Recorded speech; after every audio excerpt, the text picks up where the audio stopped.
But I guess I'm going to talk quite a lot about Vivienne's work and her context and so forth, but just a really quick start to say why I wrote the book and what the book's about generally, just so that it might help contextualise why I'm here and so forth. So I wrote this book really because there were a lot of artist filmmakers, women artist filmmakers whose work I really loved, and they weren't getting much visibility in the art world or the film world. Certainly, it's been really great that Vivienne Dick's work has seemed to have developed an audience in the last 10 to 15 years in a way that she wasn't really wasn't very visible for quite a long time. But she's probably one of the more prominent of the people that I've written about in my book. I started to make the link. Obviously, it's very clear.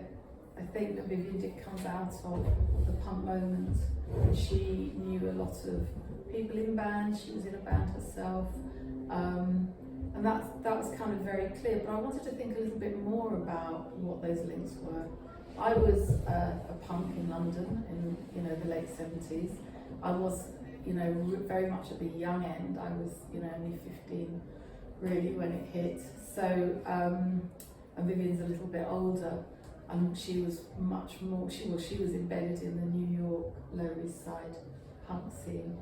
So, and there are, quite a lot of differences between the London and the New York moment as well, I think, as well as a certain amount of rivalry about, where punk came from. Was it New York or was it London as well? I'm not so interested in those kinds of original moments about where something came from. What I'm interested in is how I feel, certainly for me, and looking at these works, I think punk was very liberating for women.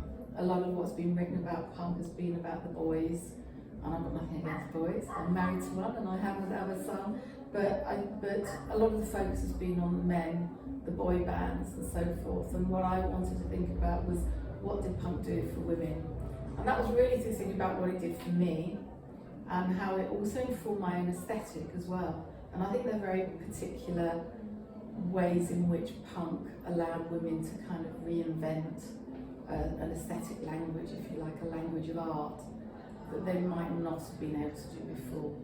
Now this is often, it's not provable, and I'm really speaking as someone who makes art myself and thinking about what are those things and what are those links. So, if I just kind of rattle through a few of those things, and I might expand on that a little bit in relation to particular works when I start talking about Vivienne's work. But things like, obviously, the DIY. At the moment, there's a lot of art being made where I teach in art school. Students feel that they are expected to spend a lot of money on making videos, a lot of money on making art. And certainly, there does seem to be very much a structure in the art world around putting a lot of money into works. Now, I'm not against that per se, but what I am against is kind of prejudice about what a DIY look, or what making a film with no budget might be, about judgments about its lack of professionalism and all that kind of thing. So one of the things I was thinking about very much was, what is this DIY? What does it mean politically, and what does it do for the artwork? So that was one of the things. The other thing I talked about quite a lot was collage. This idea of a kind of the non-seamless. The idea that as an artist you're often meant to be like some kind of pronouncer of like answers to what art should be, and for me it's really important, and what I love about Vivienne's work is she doesn't do that. She kind of creates questions and propositions, and she does that through the friendships and through looking at the life and the world around her in her work. And so that idea of not being someone who tells you what you're meant to think or what you're meant to do, but actually just kind of talks about the world in all its complexities and the contradictions and the way in which we navigate all of those, was also something that I thought was quite important to this work. And so a lot of the work from this period, and I can see that with Vivienne's work, and I will drill down a little bit into some specificities in a minute, it's really just about saying this is the life I'm living, you know, and exploring that, you know, and being in it, which is very different from, you know, many other people who, you know, feel they have to kind of tell you what to think or tell you how it is, what to expect about life. So that was kind of, and I think collage is a really important way of doing that. And I talk a lot in my book about collage and montage and what the similarities and differences are. But this idea of not actually bringing things together, but actually having quite almost like a patchwork of experience that allows you to kind of feel it all and have it all at the same levels of importance, if you like, rather than a hierarchy of experience or a hierarchy of importance of things in the world. You know, what matters most is about everything matters. And I think that's quite important. This lack of hierarchy is quite important. So there were a kind of number of things, but I think most of all, I think that at that point, a lot of women, myself included, would try and ask themselves questions like, how can I be, you know, who can I be? How can I be a kind of woman that's not the woman I'm meant to be? And I think that was something that was really important. And if you think about polystyrene, it's on the cover of my book, obviously, and bags like the slits, and it's like related to the raincoats. And, you know, there were many others as well. You know, they were actually presenting themselves in a way that was very unusual at the time. Those of you who are old enough to remember that moment, you know, may well remember how outlandish it was to, you know, have piercings or dress kind of wearing boots, you know, all those kinds of things that actually now are just completely normative. At that time really wasn't. So that's my kind of general contextual blurb. But I mean, to think about Vivienne Dick herself, I mean, she was born in Ireland, and she studied French and archaeology at university in Ireland, in Dublin, and then she went to Paris for a while, and then she went to New York. She didn't set out to be a filmmaker. She didn't study fine art or film. In fact, you know, she was born in 1950, so, you know, in the late 60s, early 70s when she was studying, you know, they didn't really have film degrees in the same way that they have now, you know, so, and she didn't even study art, although later when she came back to London, she then did an MA in film and video. But then, by then she'd already made quite a lot of films, in any case. So, so when she arrived in New York, she was actually living uptown. And she says that when she saw a photo of Patti Smith, and she knew Patti Smith lived downtown, she was so wowed by this photo of Patti Smith, where she was, I guess, you know, the photo of Patti Smith she saw, which I think was the Nan Goldin one, I don't know. Do you know this anecdote? What she liked about it was that Patti Smith was both, you know, woman and quite masculine as well. So I guess what we now call queer, what young people now call queer, she was really presenting this very ambiguous figure of a woman that Vivienne was really excited by. So then she went downtown, and she started going to clubs. She went to Anthology Archives, which at the time are any of you filmmakers or artists, do you know about these histories? It's fine if you don't, but I'm just trying to get a sense of the room, how much to tell you. So the New York Filmmakers Co-op, which had been set up in the 50s by Jonas Mekas and Shirley Clark, and in fact, you know, interesting fact is that people often talk about Jonas Mekas setting up the New York Filmmakers Co-op, but they very rarely talk about Shirley Clark being a partner who set it up. So, you know, yet another example of women being written out of art history. Then they set up Anthology Film Archives. Jonas Mekas set up Anthology Film Archives after that. And the London Filmmakers Co-op the New York Filmmakers Co-op was a very open place. People, you know, the idea of it to start with was anyone could show their films. But by the time Anthology Film Workshop was opened a bit later, Mika hadn't even told Shirley Clark he was going to like close that down and set up Anthology. So, and it had become this very serious place where a certain kind of film was very much supported. So when Vivienne went down to Anthology Archives, she did see a lot of films there, but she didn't feel that that represented what she wanted to do or who she might be. And so she found a lot more support and camaraderie in the burgeoning punk scene, if you like, in the music scene. And so she went to all the downtown clubs, you know, the Mud Club, CBGBs and so forth, and she got to know a lot of people down there. So the first films she made were ones that she showed in the clubs, and so there'd be a set, a band would play, and then they'd show some films, and then a band would play again. So it was a very different kind of place to be showing work in. So the first film she made was Guerrier Talks, and this still is from Guerrier Talks, that one behind you, on the right by the door. And what Guerrier Talks was about, well, she takes the title from a book by Vivienne Dick called Les Guerrières, and Vivienne Dick is a French, is she still alive? I'm not sure, is anyone there?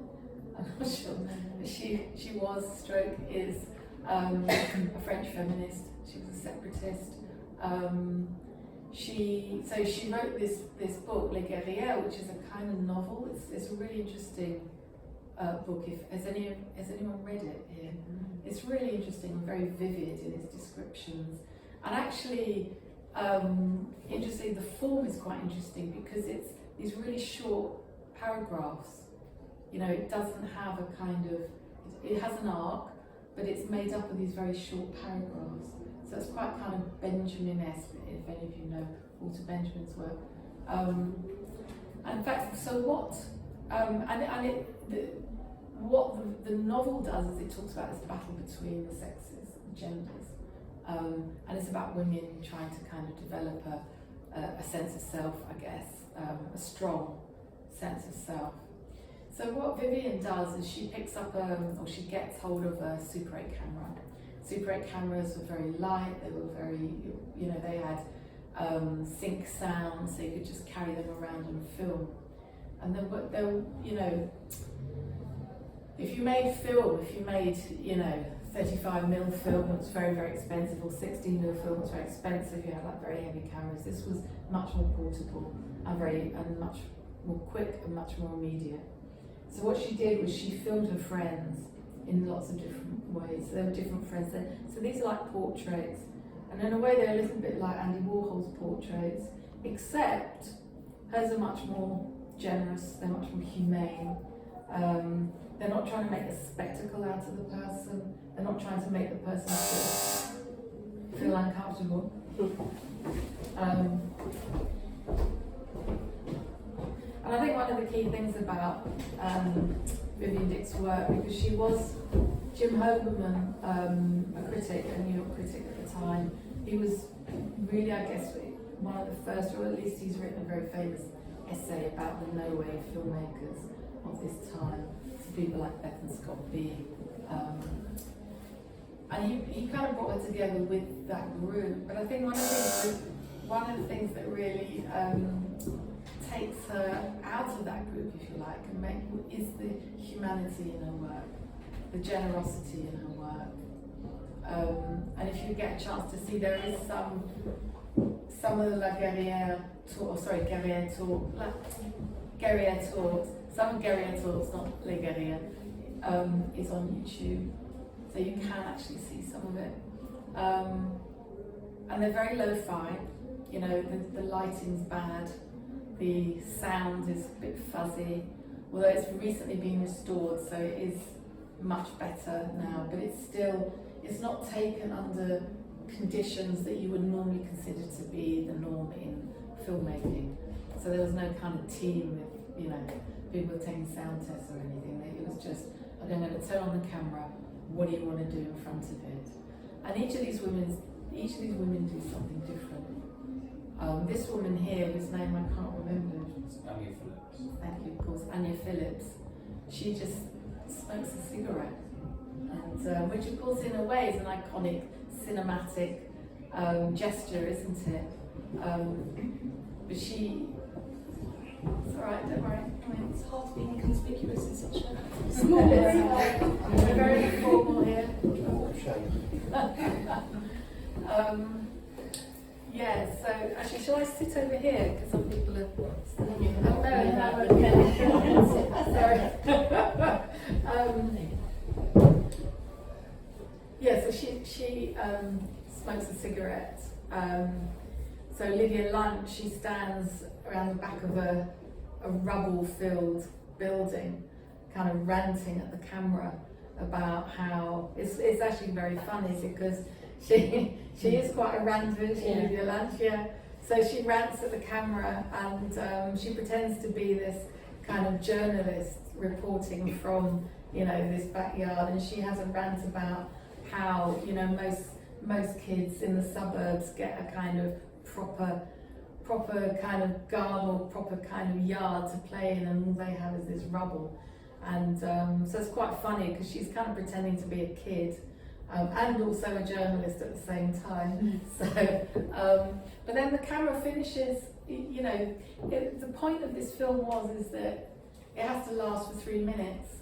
It has to last the whole, which is the length of a Super 8 canister, if you like. So she finishes ranting and she's really animated, and then it's not quite 3 minutes, so then she's kind of just sort of standing around, you know, and no one quite knows what to do. But in a way, that idea, you know, of that, I guess that's what Vivienne took from Andy Warhol, this idea of, you know, what does it feel like to be in front of the camera? And so that moment where she stops performing but just becomes this introverted person, it's kind of interesting, this transformation between them. So there's 6 or 7. There's one where, you know, people are just kind of playing music, but it really is, there's no trajectory, there's no narrative or storyline or anything. So it's very much, and she didn't even expect them to be, you know, a film together. She just did these. So this was kind of the start of her filmmaking career, if you like. And in the same year she made Beauty Becomes the Beast, which what year was that? that was 78, I think. Let me check. I've got one of those brains that goes blank when it comes to names and dates. Yes, that was 1978. She had it done already. It was 1978, and that one's not from that. That one. What was that one? Yes, that's right. And this one as well. That was from She Had to Go Already, isn't it? So that was the next film she made, and that film is much more of it has much more of a storyline to it, although it's very, very minimal. And one of the things I love about her films is she's really generous. She's generous in terms of the visuals. The visuals are rich, they're kind of textured. But she's also quite withholding, Vivienne Dick, because you know, quite often you're not quite sure what's going on. But I think that's a really positive thing, because she doesn't give you too much, she doesn't explain too much. She allows you to kind of observe and start to kind of work it out yourself. But not in a kind of theoretical way, in the way that, say, Godard does. This is much more kind of expressionist or experiential.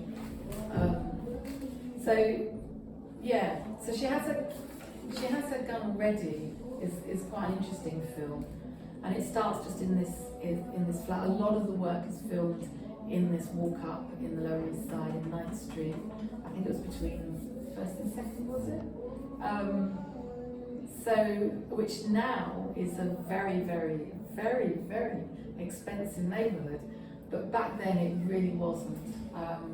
In fact, in the mid-70s, New York had completely bankrupted.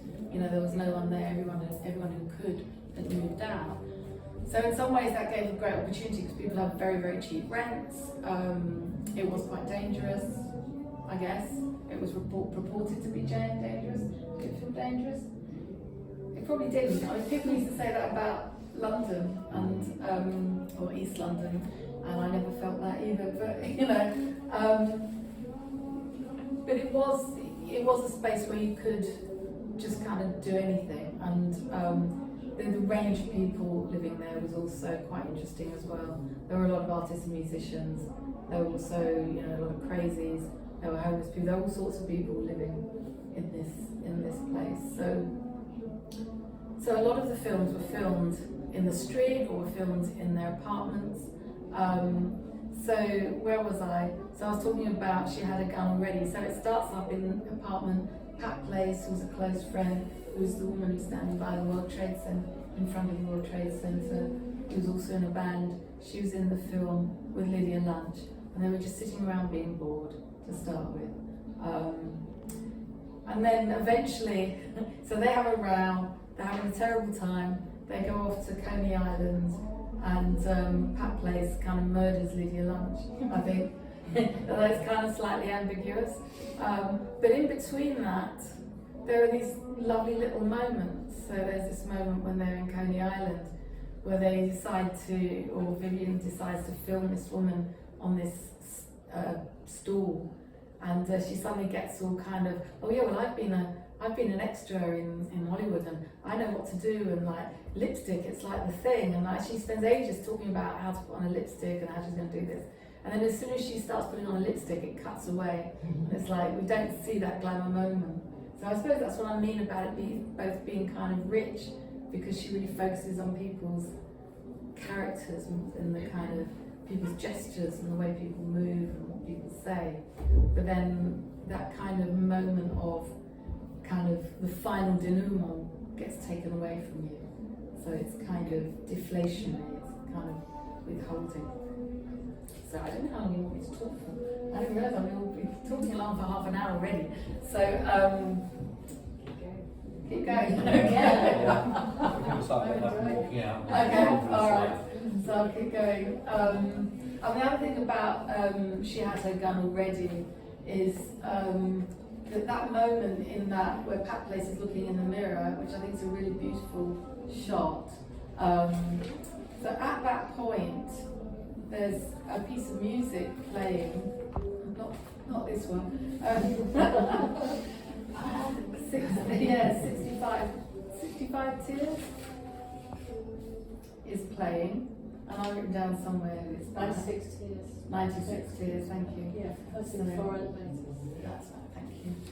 So yeah, my terrible brain for titles and names lets me down again, is playing, and in fact that was the start of the film for Vivienne.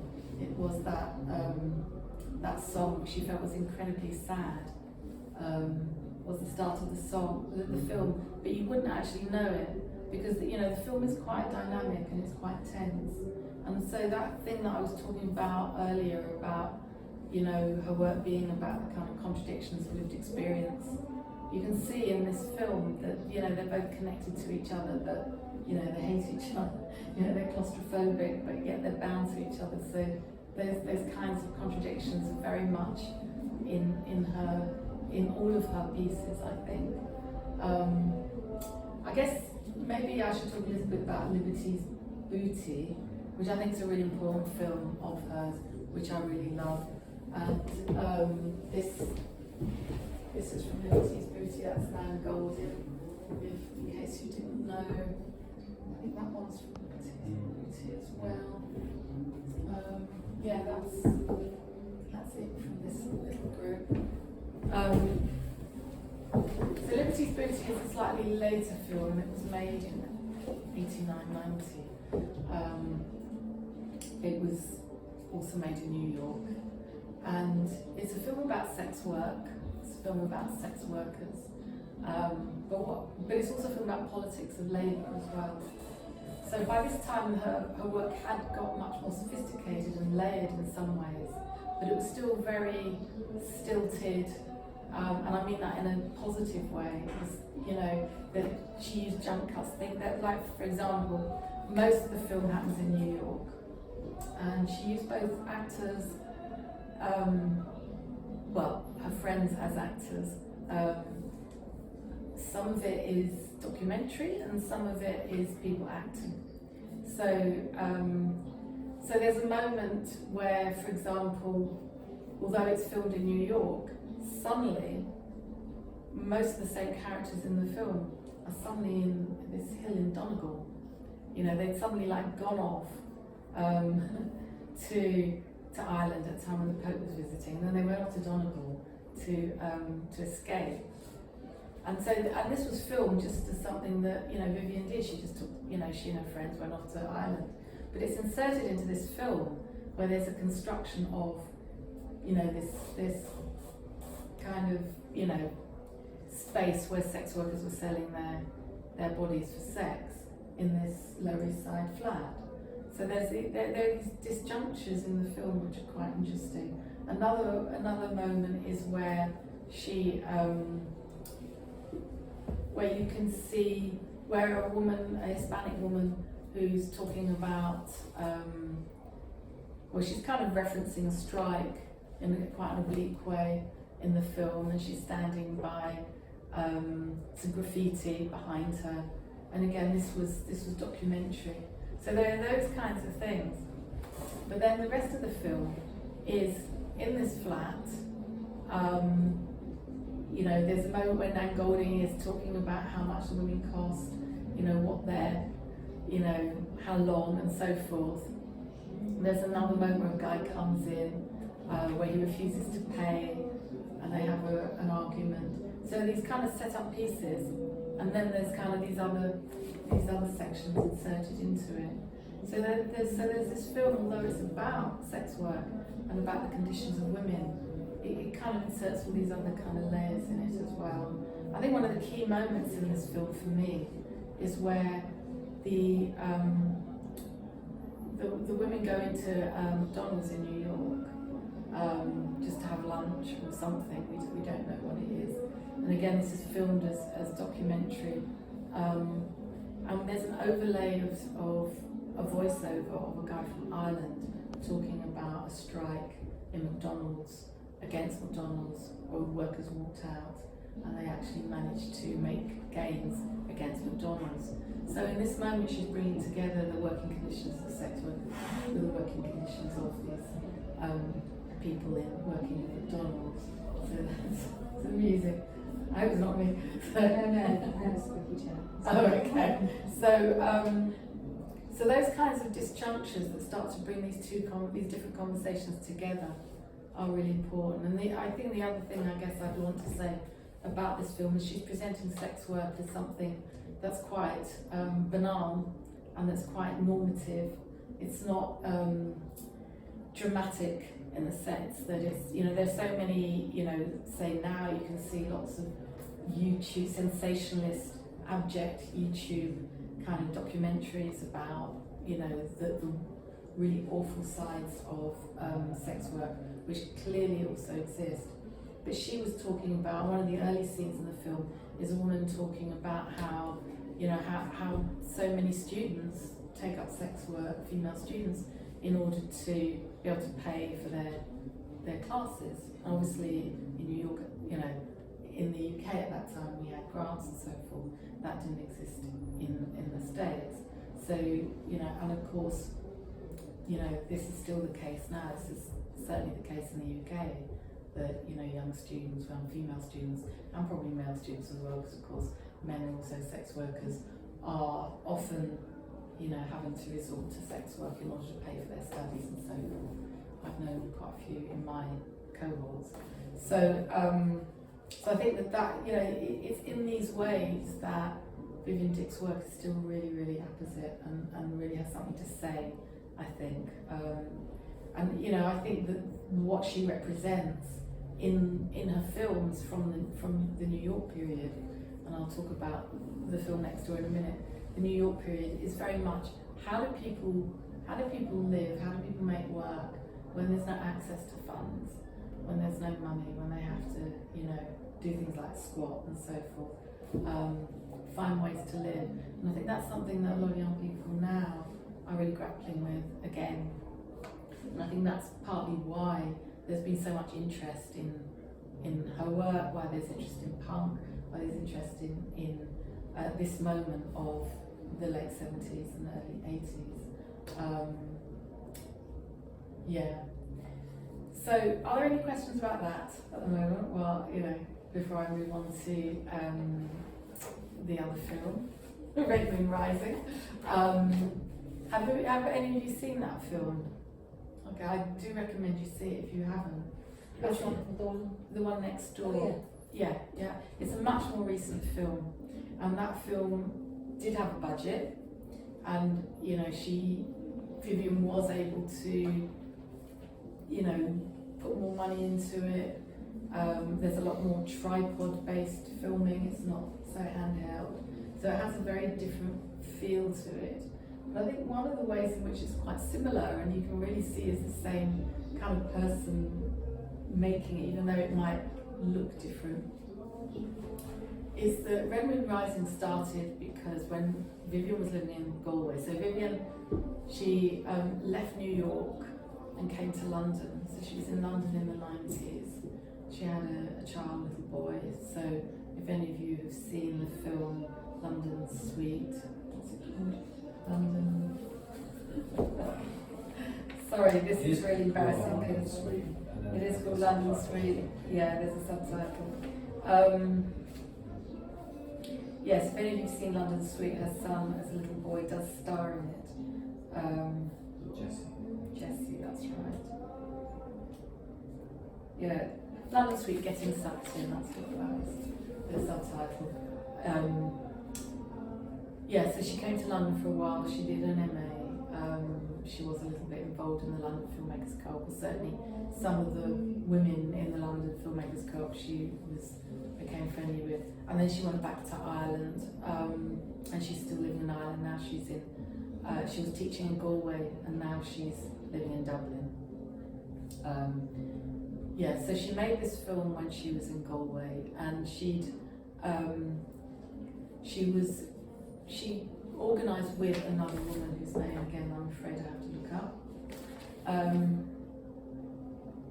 And once a month, in this pub called Live and Eight, upstairs, they would, Amy Phillips was the woman that she did this with. So once a month they would curate, or they would invite someone to curate performers, musicians, people into a kind of informal show above this pub, and they were very, very popular. And it also allowed Vivienne to get to know some younger artists, some younger performers, and those are the people, some of the people that she's used in this film. So the idea that she's still working with people that she develops relationships with, other artists that she develops social relationships with, I think is one of the things that has run through all the work in a way throughout her career. And the other thing is, I think, the hopefulness, the kind of humanity of it. And I think one of the things about Red Moon Rising is that, it's clearly a film about nature, about the relationship between people to nature. Obviously there's a kind of background of anxiety around climate change in it. I mean, one of the interesting things about this idea of like nature versus, people, and the kind of, is that a lot of the nature in this film is lit, so she's lighting and gels to create these very dramatic colours, these kind of very unnatural colorations in the trees, which is interesting. And then you get these people doing these very interesting and strange performances where they're really testing their bodies or their voices in this so-called natural environment. So there's a kind of crossover between the sort of animality of the human as well as the humanness of it. So again, there are these kind of contradictions and layers coming into the film. And also, like most of her other films, there's not a narrative arc to it. There are kind of propositions. There are, this is a kind of a context. This is a kind of atmosphere that I'm conjuring through people. I think her move to Ireland did start to precipitate much more of a focus on the natural world, on landscape. So most of her films in the last, I'd say 10 years or so, have really focused on landscape. And she's also started to bring back some of the theoretical concerns of women like Erika Ray and Vivienne Dick into her work as well. So there's probably more I could say, but I do feel like I've been filling the space a lot, and I wonder whether anyone has any comments or questions or anything that they feel I might not have covered or they want to hear more about or anything. No pressure or anything. Do you like the work? I mean, did anybody know her work before? Vaguely, but I haven't seen the film next door, so I'd really like to see that before say anything else. But I don't know about how these images are produced either. Are they taken from the Super 8? They are, Yeah. literally. Yeah. Thumb size, Right. size, Right. smaller. Yeah. So that's pretty the amazing. graininess, but they have a beautiful quality to them. I know. They I do. think what Vivienne said about them was that she's getting the same pleasure out of seeing things printed up as she first got out of seeing her films projected in the clubs that Rachel was talking about. What's happening for her? Like, what do you mean? It's fascinating. Yeah. So obviously, she's making a film with her friends, etc. And then suddenly there's a public space. It's giving us a lot back. And she says that these printed in the same kind of thing. I think she's quite surprised at how good they are, but Yeah. in terms of, because obviously when you're making a film, it's a very different thing to a single image. It's kind of moving.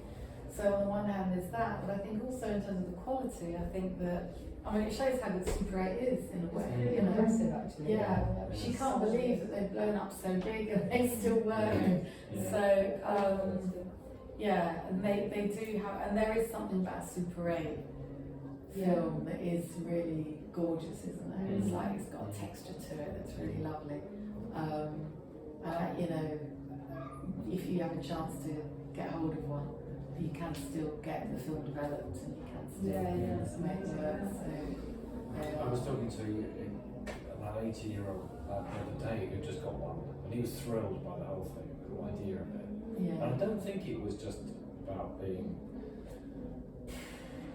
trying to recreate something that you know about the past. I think it actually felt, this is something really had its own special quality to it. Well, one of the things I noticed about a lot of young students now, 15 years ago, most young people, well, a lot of young people at art school seem to want to kind of do digital work.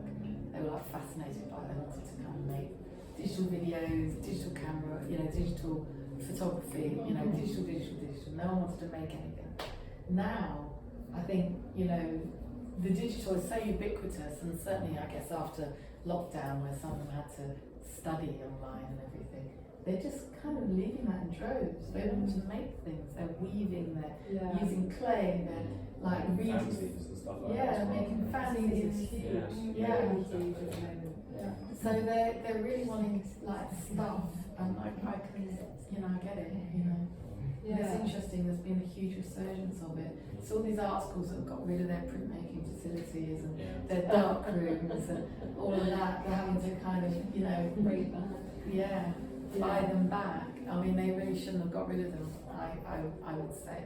The art school I used to teach in, they don't even have a metalwork space. So I tried really hard to get a metalwork space, but that's a whole other story. But so they really want to do that stuff again. So I think that, and part of it is, I think, a search for a certain kind of authenticity, and I think that's kind of part of the interest in punk, because it feels to them like a moment of authenticity. And I think I suppose one of the things about punk at that time, there was this notion of authenticity going around, because when you think about like prom rock and this like massive stadium where the musician was like a tiny dot somewhere down there, or sort of top of the pops or something where it was all kind of glossy.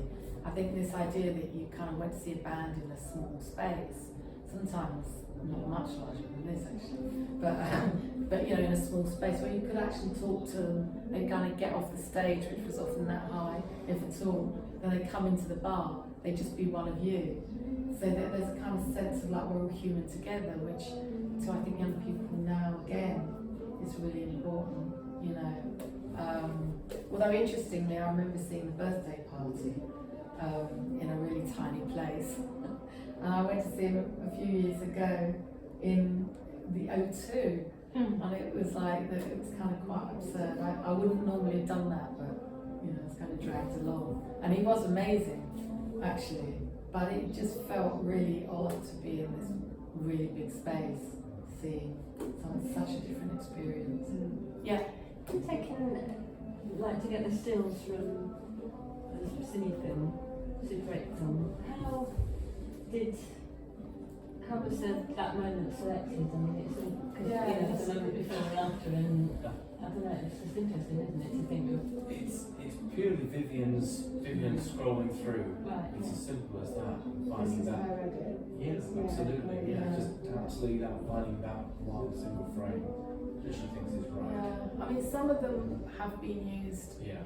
in the past as publicity shots, or you know, so some of them she would have already had, you know, have had in a, you know, but yeah, but it is very much, and it, you know, it is very much her aesthetic. I think those compositions. She's also, because you know, there's quite a lot of her footage, principally from Liberty's Boot and Beauty and the Beast in the film All the Beauty and the Bloodshed. So it's quite, you see quite a lot of Vivienne's footage in that, and she was quite well paid actually for doing that. So she's now got the resources not only to make another film, but also to start, you know, looking closer again at other, you know, going back through the archive and seeing what else works. One of the things that having these stills does is it kind of I think it foregrounds how rich the films themselves are, you know, and how they are full of really, you know, beautiful compositions and beautiful movements through space and time, and the relationship between the figure and the context is always really dynamic. Yeah, I don't know much. Well, I know nothing actually. Well, I know some now about Vivienne Dick, but you know, I was told that these were photos that existed only as photos. You know, they stand up really beautifully to that. You know, didn't realise initially that they were part. Yeah. Is she still working the Super 8? No, she works digitally now. Is she tempted, do you know? I don't know, I haven't actually asked her, but I'll ask her. But I think, she's in a different space now, I think. You know, that these were very much of that moment and time and place. You know, she's much older, you know, her life is very different. It's slower, it's more, you know, she's more thinking about the planet, like all of us. She's, you know, I think her concerns are a bit different. I think at that time, they were like young people, they were like, you know, they were just living, you know, and she was representing that life with her friends and in that place. So I think that, you know, I can see that Super 8 lent itself very well to this work. It would be interesting to see how she might use Super 8 now. I suspect she'd use it very differently, you know. She's not someone who, in my own work, if I dare bring my own work into this, I work a lot with different cameras because I really like the kind of these different textures of film. But Vivienne's not someone who experiments in that way. She kind of experiments a lot more with kind of putting things together in a kind of interesting way. So, but yeah, I might ask her. Might also be of interest that Red Moon Rising, I think she sees herself as being a very collaborative piece. Yeah. So from not just in terms of the subjects as well, but from the other side, people in the sound, lighting, etc. She sees it as all a group of people coming together. Her name's on it, but I think she feels very strongly it's a collaboration. Because working on Super 8 is really just you.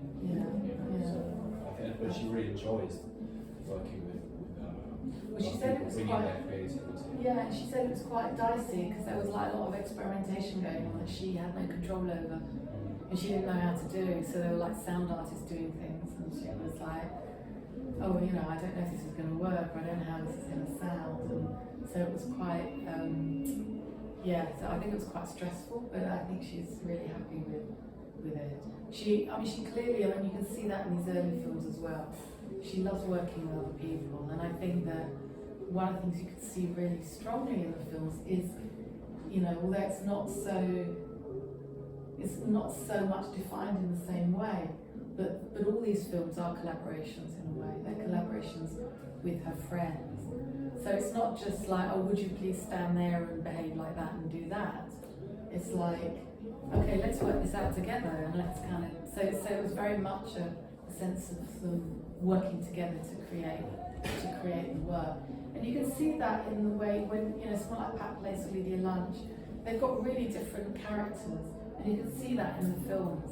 And when the films are worked again and again, you see the people in the different films again and again, you actually really see their characters. You see that the way they work with the camera is very different, you know. So there is very much a sense of collaboration in the work. Yeah, and this edit actually is really portrait heavy, isn't it? It's just there's hardly any. So it's just this one. I know it's still a person. And like in terms of her thinking through selecting moments, that's such a good question, Louise. Like selecting those moments from that vast amount of content that she has, that she mainly selects, because it centres around all these people and characters, although also it's located in such an amazing context.